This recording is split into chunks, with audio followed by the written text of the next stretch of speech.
दोस्तों नमस्कार। मिथुन राशि वाले मेरे मित्रों, आप सभी का आपके अपने इस YouTube चैनल पर बहुत बहुत स्वागत है। हृदय से अभिनंदन है। जय माई की दोस्तों। माता रानी आपके जीवन में खुशियां ही खुशियां भरें और आपके हर एक कष्ट को समाप्त करें। दोस्तों आज का यह वीडियो बेहद ही खास है और आपकी जिंदगी में 100% बदलाव लेकर आएगा।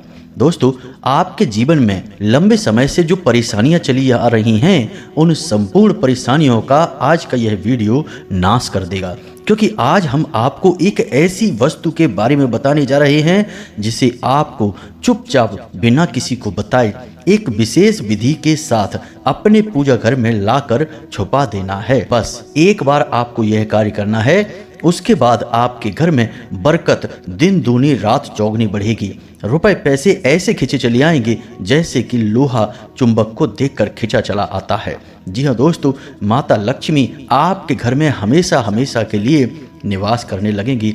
और सबसे बड़ी बात दोस्तों कि आपके घर में यदि किसी प्रकार की नकारात्मकता है, कोई तांत्रिक क्रिया है, भूत प्रेत की ऊर्जा है, तो वह भी तुरंत आपके घर को छोड़कर भाग जाएगी।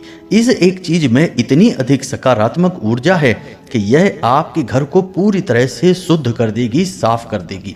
अब आप यह सोच रहे होंगे कि ऐसी कौन सी चीज है जिसके बारे में आपको अब तक नहीं पता चला और यह इतनी शक्तिशाली है। तो दोस्तों हम आपको बता दें कि यह माई का आशीर्वाद है और बेहद ही गुप्त और चमत्कारी प्रयोग है। इसे इस तरह खुले आम नहीं बताया जाता है। इसे बताने का और इसे प्रयोग करने का एक विशेष विधान है, नियम है। केवल भगवान के उच्च कोटि के साधक ही इसे सिद्ध करवा सकते हैं और किसी के जीवन में बदलाव लाने लायक बना सकते हैं। अन्यथा किसी साधारण पुरुष के हाथों यदि इसका प्रयोग किया जाए तो यह निष्फल होता है। हमने माई की लंबे समय तक सेवा की है, तो आज माई ने हमें इस लायक बना दिया कि हम आपके जीवन में बड़े बदलाव ला सकते हैं माई के आदेश और कृपा से। हम तो केवल माध्यम मात्र हैं। कहने का मतलब यह है कि माई खुद ही आपके जीवन को बदलना चाहती हैं और उन्हीं ने हमें माध्यम बनाकर आज इस चीज़ के बारे में आपको जानकारी देने के लिए चुना है। तो दोस्तों यह वीडियो बेहद ही खास है और जीवन में बहुत कम ही ऐसे मौके होते हैं जब ऐसा विशेष ज्ञान हमें मिलता है जो जीवन को बदल देने वाला होता है। वैसे तो अनाप शनाप इधर उधर की बातें, दुनिया भर की बातें सुनने को देखने को मिलती हैं। लोग पता नहीं क्या क्या इधर उधर की बातें बताने में लगे हैं, लेकिन ज्ञान की गहराई और ईश्वर की कृपा हर एक के पास नहीं होती है। हम बड़ी ही मेहनत से और विशेष साधनाओं के माध्यम से आपके पास ऐसा ज्ञानवर्धक वीडियो, ऐसा विशेष ज्ञान लेकर आते हैं। तो आप हमारे इस वीडियो को पूरा देखें, तब तो हमारी मेहनत सार्थक है, माई के प्रति हमारी भक्ति भी सफल है, अन्यथा सब कुछ बेकार है। जी हाँ दोस्तों, एक बार आप इस वीडियो पर आए हैं तो यह भी माई की ही इच्छा है जो आपको यहाँ तक खींच कर लाई हैं। अन्यथा YouTube पर लाखों वीडियो डले हैं, आप कहीं भी घूमते रहते, लेकिन आज आप यहाँ आए हैं तो यह भी माई की विशेष कृपा है आपके ऊपर। वे आपके जीवन में बदलाव लाना चाहती हैं। तो अब इस बात के महत्व को समझिए दोस्तों। हर बात हल्की नहीं होती है और हर बात को यूं ही हवा में नहीं उड़ाया जाता है, अन्यथा जीवन कब हवा हो जाता है पता नहीं चलता है। फिर आपके ऊपर यही कहावत चरितार्थ होगी कि अब पछताए होत का जब चिड़िया चुग गई खेत। तो चिड़िया आपका खेत चुग जाए उससे पहले ही सतर्क हो जाइए और अपने जीवन की इस खेती को बचा लीजिए।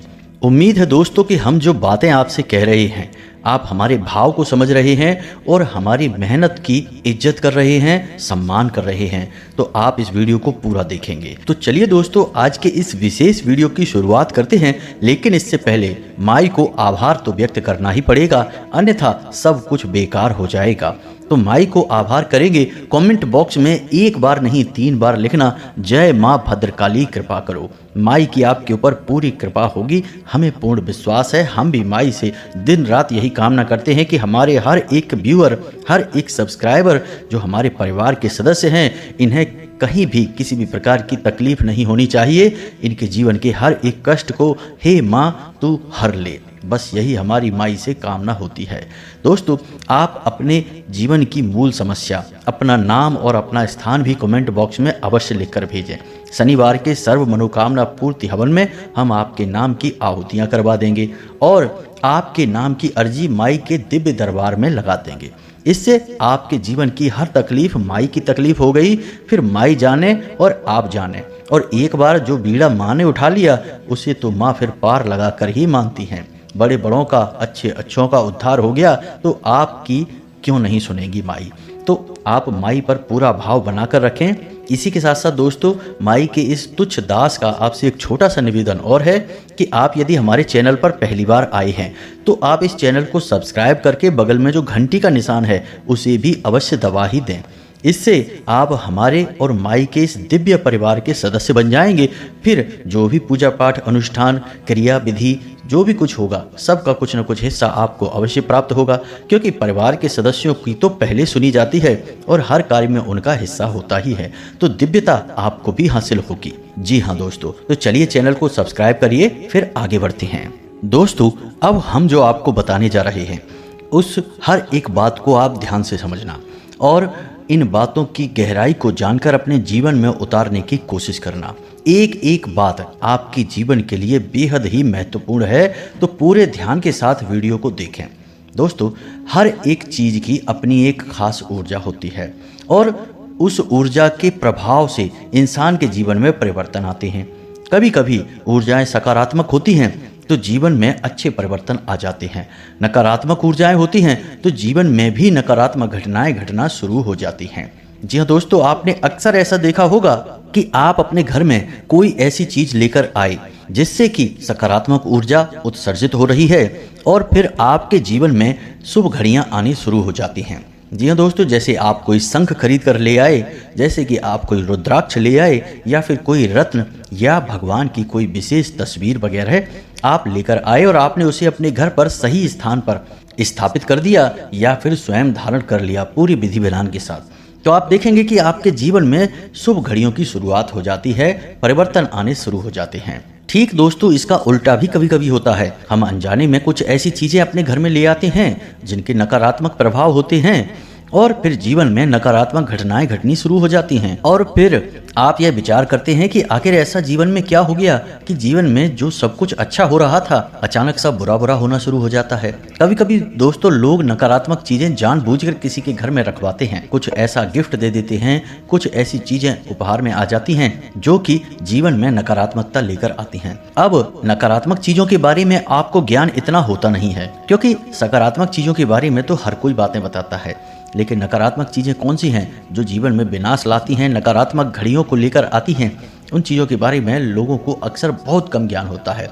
आपको भी नहीं होता है और जब कोई आपको कुछ बताता है तो आप तुरंत उस कार्य को करते हैं और उस चीज़ को तुरंत निकाल कर घर से बाहर फेंक देते हैं और फिर जीवन में सब कुछ सामान्य होने लगता है। कहने का मतलब यह है कि चीजों की अपनी एक विशेष ऊर्जा होती है, खास ऊर्जा होती है। अब इन ऊर्जाओं के प्रभाव से ही जीवन में सकारात्मक और नकारात्मक परिवर्तन आते रहते हैं। अब वो कौन सी चीजें हैं जो शुद्ध सकारात्मक होती हैं या फिर कौन सी चीजें हैं जो घोर नकारात्मक होती हैं, जीवन में विनाश लीला लाती हैं, इस विषय को हम किसी अन्य वीडियो में आपको बताएंगे। लेकिन यह विषय हमने छेड़ा इसलिए ताकि आपको चीज़ों के गुण और दोषों के बारे में पता चले। आपने कभी न कभी तो इन गुणों को महसूस अवश्य किया ही होगा। खैर, अब हम बात करेंगे उस एक चीज़ के बारे में जिसे आपको चुपचाप लाकर अपने पूजा घर में छुपा कर रख देना है। अब पूजा घर ही क्यों? क्योंकि दोस्तों, आपके घर का जो पूजा घर है वह कोई साधारण स्थान नहीं है। जितनी भी सकारात्मक ऊर्जा आपके घर में है वह आपके पूजा घर से ही उत्सर्जित हो रही है। आप उसे सकारात्मक ऊर्जा का केंद्र कह सकते हैं, इसमें कोई अतिशयोक्ति ना होगी। तो अब यदि आपके पूजा घर में किसी प्रकार की कोई खामी है, कोई नकारात्मकता है, तो फिर सकारात्मक ऊर्जा आपके घर में किस प्रकार रहेगी? यानी कि हर बात में आपके घर में परेशानी ही परेशानी आएगी। तो अब जबकि हम आपको उस एक चीज के बारे में बताएं जिसे आपको अपने पूजा घर में रखना है, उससे पहले हम आपको कुछ ऐसी बातें बताएं जिनको आपको देखना है कि आपके पूजा घर में वे चीजें हैं कि नहीं। यदि हैं तो उन्हें आप तुरंत हटाकर फेंक दें, क्योंकि इन चीजों से आपके पूजा घर में ही नकारात्मकता उत्पन्न हो रही है, या यूं कहें कि यह एक तरह से आपके जीवन में बाधा उत्पन्न करने का कार्य कर रहा है। दोस्तों, हमने अक्सर ऐसा देखा है कि लोग अपने पूजा घर में ऐसी ऐसी चीजें लाकर रख लेते हैं जो कि किसी भी कीमत पर वहां होनी नहीं चाहिए, जैसे कि कुछ निर्माल्य। अब निर्माल्य क्या होता है? आपने भगवान को पुष्प चढ़ाए, कुछ समय के बाद वे पुष्प मुरझा गए। अब उन पुष्प को आपको अपने पूजा घर से, यदि अलमारी है पूजा की, तो उस पूजा की अलमारी में से ही हटा देना है, वह निर्माल्य हो गया है। अगरबत्ती आप लाए हैं और आपने अगरबत्ती जलाई, उसकी राख या फिर उसका खोला हुआ पैकेट या फिर कोई पन्नी या फिर कोई पॉलीथीन जिसमें आप कोई सामान लाए थे पूजा का, वह आपकी पूजा घर में ही पड़ी है, वह सब कुछ निर्माल्य है। कहने का मतलब यह है कि भगवान को जो चीज अर्पित हो चुकी है उसका कार्य पूरा हो चुका है।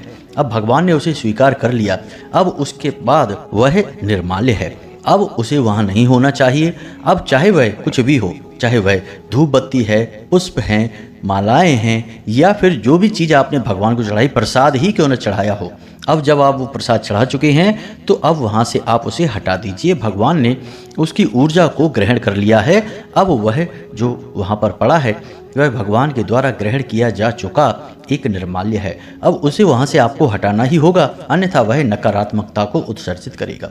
दोस्तों, कभी कभी तो हमने यह भी देखा है कि भगवान की जो मूर्तियां हैं, जो तस्वीरें हैं, लोग पूज रहे हैं, थोड़ी थोड़ी तस्वीरें फट चुकी हैं, मूर्तियां भी थोड़ी थोड़ी खंडित हो चुकी हैं, लेकिन लोग पता नहीं किस संसार में रहते हैं कि ध्यान ही नहीं दे रहे हैं और लगातार खंडित तस्वीरों को और मूर्तियों को पूजते चले जा रहे हैं। अब जो मूर्ति और फोटो खंडित हो चुकी है, क्या उसमें भगवान है? नहीं। और जब भगवान नहीं है तो दोस्तों याद रखना कि प्रकृति किसी भी स्थान को खाली नहीं छोड़ती है। तो अगर भगवान नहीं है यानी सकारात्मक ऊर्जा नहीं है तो नकारात्मक ऊर्जा है, और आप किसे पूज रहे हैं? नकारात्मक ऊर्जा को आप पूजे जा रहे हैं।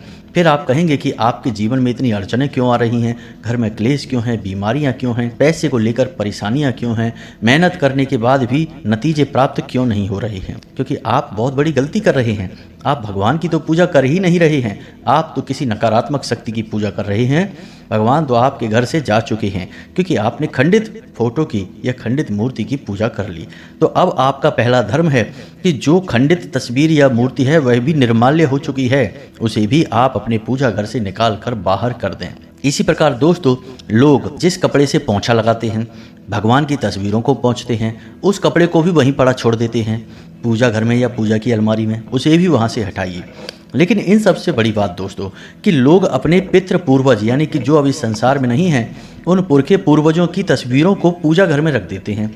कभी कभी तो ऐसा भी देखा गया है कि भगवान की तस्वीर और उनके पुरखों की तस्वीर बगल बगल में रखी है और दोनों की एक साथ पूजा हो रही है। कमाल की बात है दोस्तों। आप खुद ही सोचिए कि क्या कोई इंसान जीवित या मृत भगवान के समान हो सकता है? भगवान की तरह ही उसका पूजन किया जा सकता है? जी नहीं दोस्तों, यह तो भगवान का सरासर अपमान है। ऐसा तो सोचना भी महापाप है। फिर आप कहेंगे कि आपके घर में भूत प्रेत महसूस क्यों होते हैं, परेशानियां, अड़चन, रुकावटें क्यों आती हैं? बात तो वही है कि आप गलत कार्य कर रहे हैं। हो सकता है कि आपको इस बात की किसी ने जानकारी न दी हो, ज्ञान के अभाव में आप गलती कर रहे हैं। लेकिन दोस्तों याद रखना कि गलती चाहे जानबूझकर हो या अभाव में, गलती होती है, उसका दंड मिलता ही है। किसी तार में यदि करंट है तो आप चाहे जानबूझकर छुएं या अनजाने में छुएं, आपको झटका तो लगेगा ही। तो आप किसी भी इंसान की तस्वीर को अपने पूजा घर में नहीं रख सकते हैं। जी हाँ दोस्तों, चाहे वे आपके पितृ पूर्वज हों, आपके गुरुजन हों, कोई भी हो, आप किसी इंसान की तस्वीर को ना तो पूज सकते हैं और ना ही उसे अपने पूजा घर में रख सकते हैं। अब लोग प्रश्न करेंगे कि फिर हम अपने पितृ पूर्वजों की तस्वीर को कहाँ रखें? तो आप अपने घर के ड्राइंग रूम में, बैठक में, जहाँ भी चाहें वहाँ आप रख सकते हैं। अपने बेडरूम में भी नहीं रखना है दोस्तों, ड्राइंग रूम में रख सकते हैं। किसी ऐसे रूम में रख सकते हैं जहाँ लोग कम आते जाते हैं, जहाँ लोग बैठते हैं, बात करते हैं, चर्चा करते हैं, लेकिन सोते नहीं हैं, विश्राम नहीं करते हैं। और याद रखें कि जिस भी कमरे में आप अपने पितृ पूर्वजों की, अपने गुरुजनों की तस्वीर लगाएंगे तो उस कमरे की दक्षिणी दीवार पर ही यह तस्वीर लगाएं। यह विशेष बात है दोस्तों, क्योंकि दक्षिण दिशा पितृ पूर्वजों की दिशा मानी जाती है, यम की दिशा मानी जाती है। तो ये तो थी कुछ बातें जो आपको अपने पूजा घर के बारे में जाननी बहुत आवश्यक थी। अब हम आपको बताएंगे उस एक चीज़ के बारे में, क्योंकि दोस्तों देखो, पहले तो यदि आप सीधे सीधे उस एक चीज़ को लाकर अपने पूजा घर में रख लेंगे और पूजा घर में कई दोष हैं, तो इन दोषों के बीच उस एक चीज़ की ऊर्जा कभी भी आपको लाभ नहीं दे पाएगी। क्योंकि दोस्तों यदि शरीर में पहले से ही कई बीमारियां घर करके बैठी हैं और आप एक बीमारी का इलाज कर रहे हैं, तो क्या आप पूर्ण रूप से स्वस्थ हो पाएंगे? नहीं, बिल्कुल नहीं हो पाएंगे। तो आपकी यह पहली ड्यूटी है कि आप संपूर्ण बीमारियों का एक तरफ से इलाज करें, तब सारी बीमारियों से मुक्त होकर आप स्वस्थ इंसान बनेंगे। इसी प्रकार आप जीवन में भी स्वस्थ होंगे जब आप संपूर्ण इलाज करेंगे। तो आप इन चीज़ों को अपने पूजा घर से हटाइए। अब इसके बाद आपको वहाँ यह एक चीज़ लाकर रखनी है। तो अब ध्यान से सुनिए, इसका एक विशेष विधान है, नियम है और इसे रखने का एक विशेष स्थान है। तो इन बातों को ध्यान से सुनना है, फिर जैसा हम बता रहे हैं बिल्कुल वैसा ही इन्हें प्रयोग करना है। जी हाँ दोस्तों, तो ध्यान से सुनिए। शुक्रवार के दिन आपको यह कार्य करना है। अब इस एक चीज को, यानी कि यह एक पोटली होगी जिसमें कि आपके भाग्य की चाबी बंद होगी। जी हाँ दोस्तों, इस पोटली को अपने पूजा घर में छुपा कर रखने से आपका भाग्य खुल जाएगा, आपकी किस्मत आपके साथ हो जाएगी, फिर आप जो कार्य करेंगे आपको कामयाबी मिलेगी। तो इस पोटली को बनाने के लिए आपको किन चीज़ों की आवश्यकता रहेगी और उसे आपको किस प्रकार प्रयोग करना है, सारी बातें हम आपको बता रहे हैं। पहले आपको बताएंगे तो इस पोटली में क्या क्या चीजें चाहिए, इनके बारे में आप ध्यान से समझिए। तो दोस्तों, सबसे पहली चीज हल्दी की एक गांठ, एक छोटा सा जनेऊ जिसे यज्ञोपवीत कहते हैं, कपूर की एक टिक्की, थोड़ा सा इत्र, चांदी का एक सिक्का, एक हरी इलायची, लौंग का एक जोड़ा, थोड़े से खड़े धनिया, एक लक्ष्मी कौड़ी और एक गोमती चक्र। जी हाँ दोस्तों, बस इतनी सी सामग्री आपको चाहिए। अब आपको शुक्रवार के दिन शाम के समय पूजा घर में स्नान आदि करने के बाद बैठना है, गाय के घी का दीपक जलाना है और लाल रंग का एक कपड़ा लेना है और उस कपड़े में इस संपूर्ण सामग्री को एक एक करके रखना है। हर एक सामग्री का अपना विशेष महत्व है। हर एक सामग्री किसी न किसी शक्ति का प्रतीक है, जिसमें कि हल्दी स्वयं माता लक्ष्मी का प्रतीक है, भगवान श्री हरि विष्णु के पीताम्बर को दर्शाने वाली है, इत्र शुक्र का प्रतीक है और माता लक्ष्मी को बहुत अधिक प्रिय है, चांदी का सिक्का चांद को दिखाता है, धन को दिखाता है, माता लक्ष्मी का प्रतीक है। इसी प्रकार लौंग नकारात्मक शक्तियों को दूर भगाने का कार्य करती है और कपूर नकारात्मक शक्तियों को कभी भी आपके आसपास, आपके घर में आसपास फटकने नहीं देगा। इसी के साथ साथ दोस्तों, गोमती चक्र भगवान श्री हरि विष्णु के सुदर्शन चक्र का प्रतीक है और यह आपकी जीवन की हर एक बुराई और नकारात्मकता को काट देने का कार्य करेगा। तो इन सामग्रियों को आपको एक लाल रंग के कपड़े में पोटली बना लेना है और लाल रंग के धागे से ही पोटली को बांध लेना है, यानी कि उसका मुख बंद कर देना है। अब आपको उसमें गांठ नहीं लगानी है, क्योंकि गांठ लगाना हमारी सनातनी परंपरा के खिलाफ है। इसी के साथ साथ दोस्तों, आपको इस सामग्री को पोटली बनाने के बाद माता लक्ष्मी के चरणों में रखना है और दीपक जलाना है। साथ ही साथ माई को लाल रंग का प्रसाद अर्पित करना है, लाल पुष्प अर्पित करने हैं। संपूर्ण सामग्री माई को समर्पित करने के बाद माई से प्रार्थना करनी है कि हे माँ, हमारे जीवन में जितने भी दुख, कष्ट, तकलीफ, परेशानियां हैं वे सभी समाप्त हो जाएं और आप हमारे घर में विराजमान हो। माता लक्ष्मी से ऐसा आपको निवेदन करना है। इसी के साथ साथ आपको यह पोटली अपने पूजा घर में माता लक्ष्मी और भगवान श्री हरि विष्णु की तस्वीर के पीछे छुपा कर रखनी है। जिस तस्वीर में माता लक्ष्मी भगवान श्री हरि विष्णु के साथ हों, केवल उसी तस्वीर की आपको पूजा करनी है और उसी तस्वीर के पीछे आपको यह पोटली रखनी है। याद रखना दोस्तों कि जिस तस्वीर में माता लक्ष्मी अकेली होती हैं, उस तस्वीर में माता का वाहन उल्लू होता है और जब उल्लू पर सवार होकर माँ लक्ष्मी आएंगी तो वे कभी भी आपके घर से जा सकती हैं। इस वजह से यदि आपको माता लक्ष्मी की जीवन भर कृपा प्राप्त करनी है तो आपको माई के साथ साथ भगवान श्री हरि विष्णु की भी पूजा करनी होगी, क्योंकि जब भगवान श्री हरि विष्णु आपके घर में विराजमान हो जाएंगे तो फिर माता तो उनके पीछे पीछे अवश्य ही आएंगी। हमने सरल शब्दों में आपको इस विधान को समझाने की कोशिश की है। उम्मीद है कि जो बातें हमने आपको बताई हैं वे आपको अच्छी तरह से समझ में आ गई होंगी। अब यदि आपके मन में कोई प्रश्न उठता है तो आप बिना किसी चिंता के, परेशानी के आप कमेंट करके उस प्रश्न को पूछें। हम आपके प्रश्नों के जवाब देने की पूरी कोशिश करेंगे। इसी के साथ साथ दोस्तों, आज के इस वीडियो को विराम देते हैं।